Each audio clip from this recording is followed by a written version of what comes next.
I was looking at aerial images of Gaza before and after. The sheer destruction, the tragedy, the losses, all so senseless. Such a waste, not to mention the shattered lives. And you think to yourself, what's the root of it all? Why? Who needed this? And it made me aware of the tremendous, potent power of hatred. It all began with hatred. Atrocities perpetrated against innocent men, women, and children on October 7th with such hatred, celebrating the mutilation, the humiliation of other people. And you suddenly see before your very eyes how destructive, how utterly destructive hatred is when it takes over and consumes a person or a group of people. It can do the worst possible things, worse than any fire, worse than any weapon. Hatred. And of course, this teaches us how to avoid hatred, but also, and above all, how to embrace love. So please join me in this relevant discussion about how hatred consumes and destroys. Sometimes it's critical to go into the heart of darkness, into the abyss, to see how bad things are, in order to learn how to counter those destructive forces.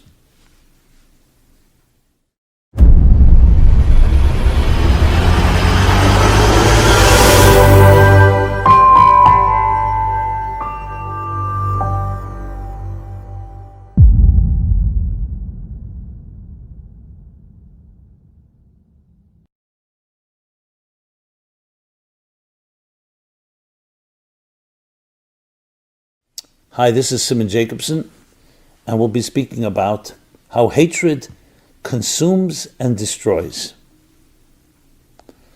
This program is dedicated by Zenaida Nagit in memory of Gerardo Valerio Nagit.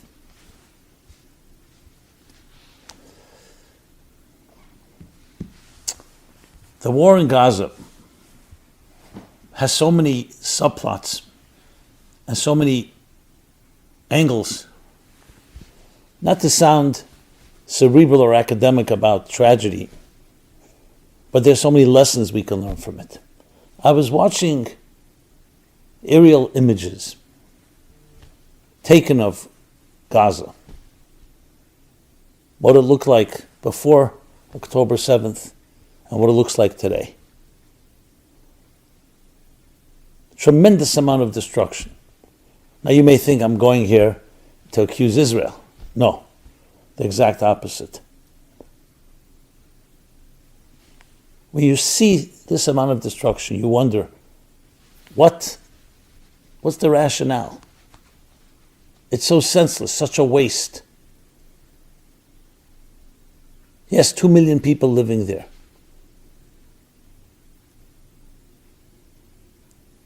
And then it comes to you. This is the consequence of unadulterated, pure hatred. When hatred takes over and consumes a person, an individual, or a group, it can do worse than any cancer, any disease, wreaking terrible devastation. To say it's not rational is an understatement. It creates complete insanity. And that's what happened. When you look at this, when you look at the images and the story from eyewitnesses and from the cameras of what happened October 7th, there's only one word you can use: absolute hatred of a people against innocent men, women, children, simply because they're Jewish. Yeah, we saw it in Nazi Europe as well. And once there's that hatred, it doesn't have to make sense. The atrocities that were perpetrated and the way they were perpetrated, with the celebration, the sadism, the mutilation,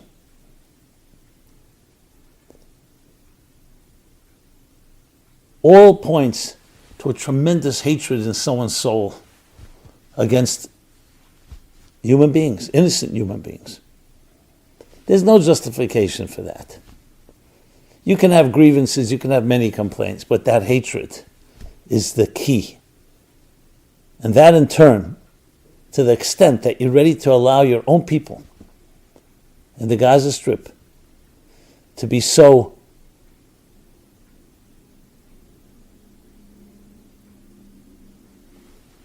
devastated simply because you needed to express that hatred without thinking of consequences, without thinking about your own men, women, and children. So when I look at the devastation, I see the product of hatred. And it teaches us what hatred can do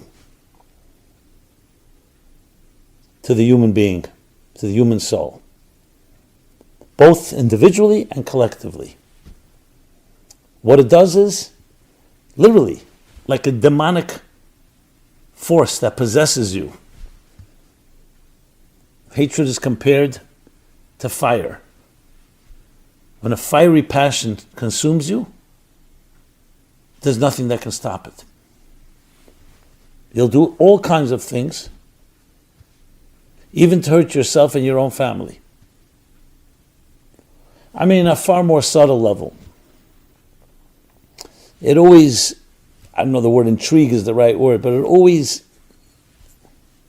bewildered me, I would say. And you see people in litigation spending enormous amounts of money on attorneys simply to get even with someone else, to win. It's not about justice, about right and wrong. It's about vengeance, about hatred. And then some attorneys get very wealthy from those type of emotions. Same idea. It can go for months. It can go for years. The senselessness of it.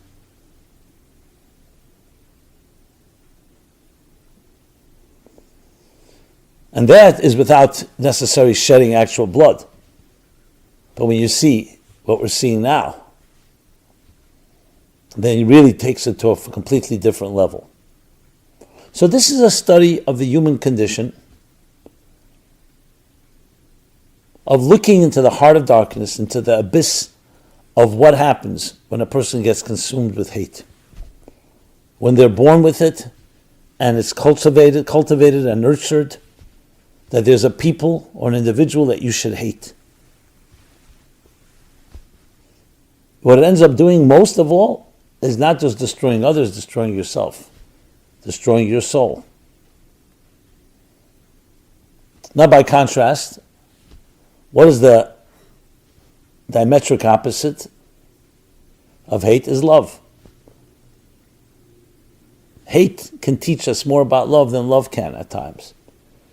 Because what does love do? The exact opposite. It's nurturing. It's validating. It brings out the best within us and within others. Hatred destroys. It breaks things apart. Beginning with your own inner self when you hate another. Love connects, unites, fuses, synergizes. So of course the antidote to hate is love. But it's not so simple. When a person is in the throes of something they really hate, you can't just say to them, hey, because they don't see a problem. They think it's justified. They think whatever it is they think. Or they don't think. But for us that are watching it, what it teaches us is to embrace each other, to embrace our loved ones with even more passion than ever before. That's what destruction shows us, how to build. So that's the first lesson. The lesson of what hatred can do, like a cancer, how it consumes, literally eats you up and causes you to do things without considering any of the implications and consequences. Lesson number 2 is those of us that witness it need to counter it with even more powerful love. And it's not always that simple. Because when you've been a victim, when you've been subject to hatred, and you've been hurt by people who've hated you, the temptation is to fight fire with fire, tit for tat. So it requires actually digging deeper into our spirits to realize that we do not want to be defined by other people's hatred. I am not going to become defined by someone who hates me. I will be defined by those that love me. I will be defined by my higher purpose, my divine being, my divine self. But that takes work. That takes effort. That takes a certain composure. And it's actually what made the Jewish people such a great people, because that's what happened. Even when they were victims, they were subject to the hatred of the different host nations and empires throughout history. What it did was it taught them about love. It taught them that the biggest mitzvah, the biggest commandment in the Torah, in the Bible, is love your fellow as yourself. Precisely because you see the destructive power of hatred.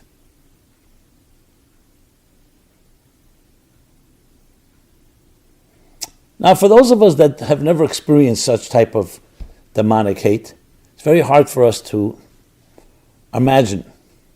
It's almost unbelievable, actually, which is only a testimony to the goodness in someone's heart. It's hard for you to imagine someone else doing something that you yourself could never bring yourself to do. You know, we all have things that we may be able to imagine that we can transgress, God forbid, but we all have things that, the right conditions, we may not always be perfect. But there are things that are completely off the reservation. You can't even imagine it.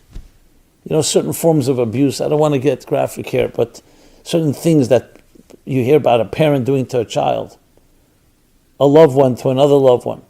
And you say, what's the matter with this person? It's not a matter of giving into a temptation. You had a moment of loss of rationale because whatever it is that consumed you. It's things that are completely not in our domain, not in our wheelhouse. But then, at times you're faced with reality, and you see, hey, there are such people. I don't even know if you call them people. They come to a point where you can't even call them people. You can't even call animals, because animals have a certain program they follow. But the main point I want to make is not just to tell us how repulsed we are and how despicable this type of behavior is, but it's to really study what can happen to a soul that gets so lost that it's consumed, literally consumed with hatred. So instead of focusing on the people you love, instead of focusing on your family and on your community and building it up, you end up focusing all your energy on that hatred. Your real estate, your mind, your heart. And I don't mean yours, anyone here particularly. I mean I'm speaking in the third person. That person gets completely consumed.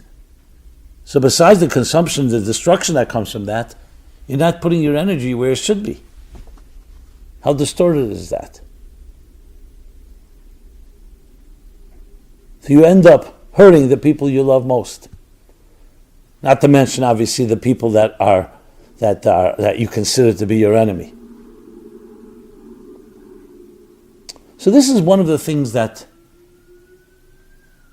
we can learn when we look at the events that are happening. Because at the end of the day, everything that happens, even things we don't want, and even things that are tragic, and even things that we would have preferred never happened, are lessons in life. So sometimes we learn a lesson from a role model, from someone who's an exemplary, shining example of what it means to be a real, refined person. But sometimes we can learn things from people who behave in a demonic fashion to show us how low a human being can fall and to show us the destructive elements of this cancer called hatred or other such vices. By seeing it, we learned how to look to avoid it. Because we all can be tested. There are all times that you can be provoked.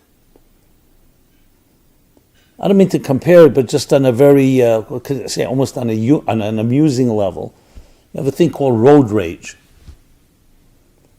Someone cuts you off, or you found some other injustice done to you on the road, and you just can't get over it. You have to get even. You have to, even though it's not even rational. Like, what are you fighting over? Someone told me once that they cut someone off. That person followed them for 5 miles until they got off an exit, went into an ATM and came over and began hitting them.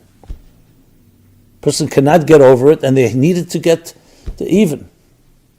So you start thinking, what is this? What are you fighting for? But that's what happens. Certain buttons are pressed. Maybe it's bringing out repressed anger. Maybe just our inability to be mature enough to overlook certain things. I mean, there are many ways to look at it. A lot of talk has been talked about the shame of the Muslim world. That shame is the worst possible thing in that part of the world. And the shame that was experienced, the collective shame of the fall of the Ottoman Empire, and the feelings of being treated like a third world country, that has affected both collectively and individually. I haven't done enough research to say that that is the root of much of this behavior. But it's possible that it's part of it. But even that has to be channeled properly.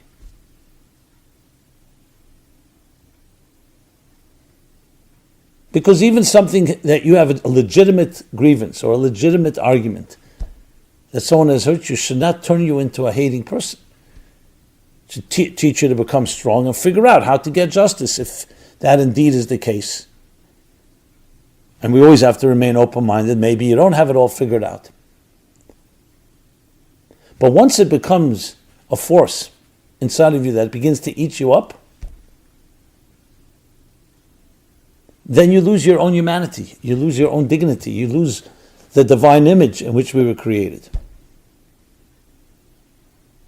And this is true not just about hatred, it's about jealousy, arrogance,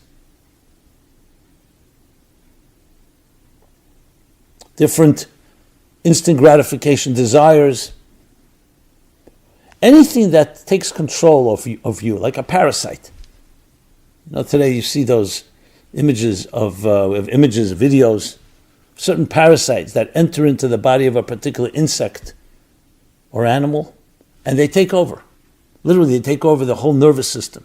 That's what it's like, a parasite that is eating you up alive.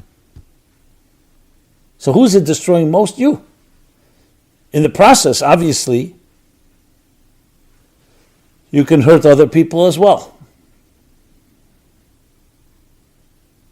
So if anyone listening to this is in that type of position where they have that type of hatred inside of them against any individual or against a group, the first thing is look at yourself.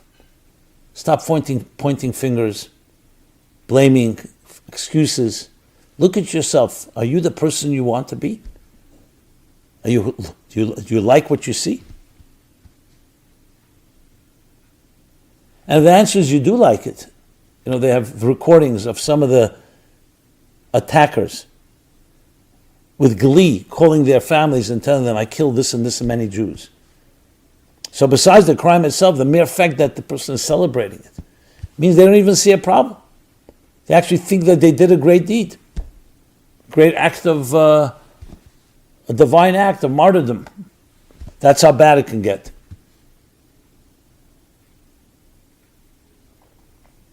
So here again we have a wake-up call, like I've been discussing over the weeks wake-up call that crystallizes our value system, what we stand for, what is right, what is wrong, what is good, what is evil, what is hatred, and what is this counterforce, love.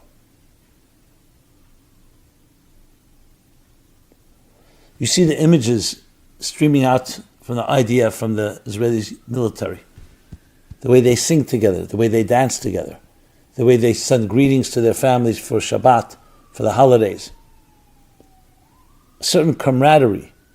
And you contrast that. Some have pointed out how different demonstrations, the pro-Israel, the pro-Jewish demonstrations versus the anti. You see there's a different climate. One may be in pain, but you see a unity, you see a love. And the other is about hatred. You could see it on the faces. You could see it on the anger. Now those that justify it or try to defend it say, yeah, when you've been so oppressed, that's what happens to you. Again, blaming others for your hatred, blaming others for your grievances. So we have before us a tremendous opportunity, both on a microcosm and macrocosm level, to look at ourselves, to look at the better angels within ourselves, but also the possible demons that sometimes consume us. And when we work on ourselves in our own personal way, it has an effect. Today we know in modern physics, every little thing in one place has an effect in another location. The butterfly effect. So there is something we all can do. When you repair even a subtle form of dislike or hatred to another, you're in some way correcting something that affects the vibes, affects the environment, affects the very energy of this world. Because it ends up coming down to energy. Hateful energy is exactly that. It's destructive. It breaks things apart. And loving energy unites things. So it's no surprise that the prophet Isaiah, when he talks about the future, he says, there will be no longer evil and no longer destruction. You could also say no longer hatred. Why? Because the world will be filled with divine knowledge as the waters cover the sea. What's the connection? We see many people with knowledge that do the evil things and do destructive things. Divine knowledge, transcendent knowledge. In other words, an awareness that it's not about you, there's something greater that we're here for. Not the arrogance that comes from academia that thinks that they're smarter than others. The humility that comes through wisdom that teaches you about a reality greater than yourself.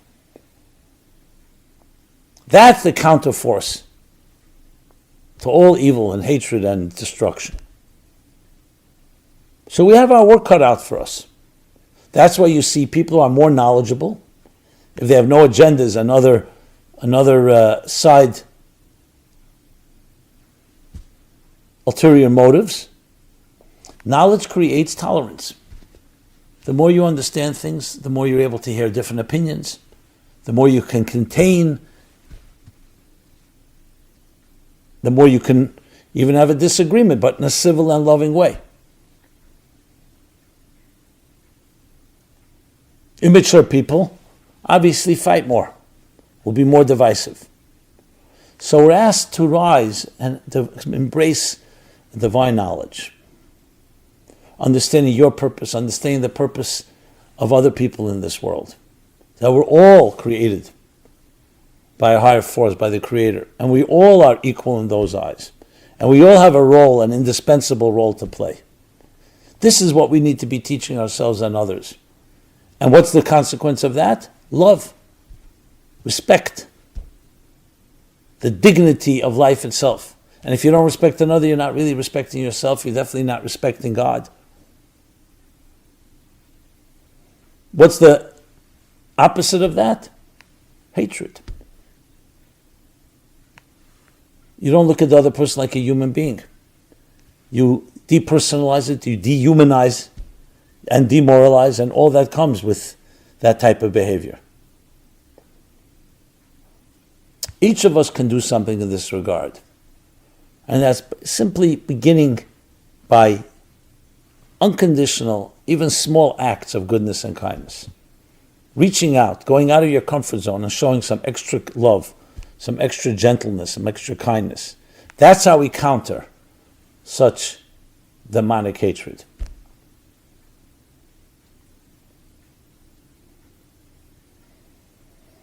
So though no one likes devastation or destruction, but when you see it, you realize how powerful hatred is, how much damage it can create.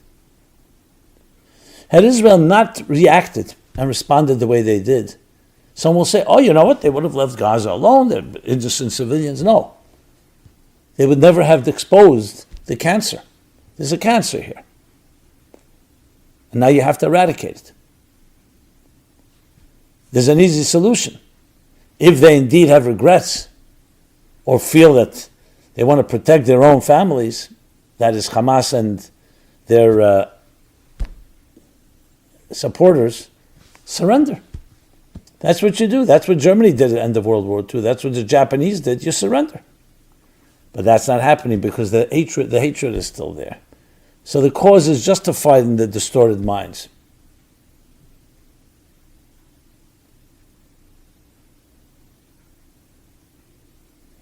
It's when the Germans realized how much devastation the hatred of the Nazis brought to themselves, when they realized that they have to change their ways, and Germany did change their ways. So frankly, I would prefer to talk only about beautiful things, about love and about kindness. We are talking about that as well. But I could not ignore, because I was looking at the images and I saw, wow, this is what happens.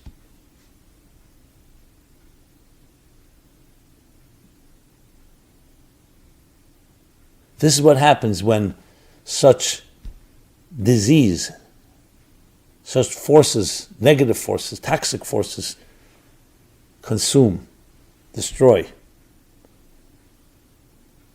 And by seeing it, it clarifies and says, this is what we need to do to counter it. And it's not a small matter. This is not a matter of semantics or a matter of diplomacy. It's a matter of a real war over life and death, over good and evil, over light and darkness, and over love and hatred. May we learn the lessons, and may we become stronger in our connection when we see the consequences of the disconnect. And may there be peace, real peace. In Hebrew, the word for peace is shalom. Shalom does not just mean absence of war. Just like love is not just the absence of hate. Shalom means complete wholesomeness. It's an entity of its own, a reality of its own. Love is a reality of its own. Yes, it counters hate, but it's not defined by being the absence of hate. It's a whole experience. May we embrace that, filling the world with divine knowledge as the waters cover the sea, eradicating all evil, destruction, hatred, divisiveness, that disease, that cancer that can be so devastating.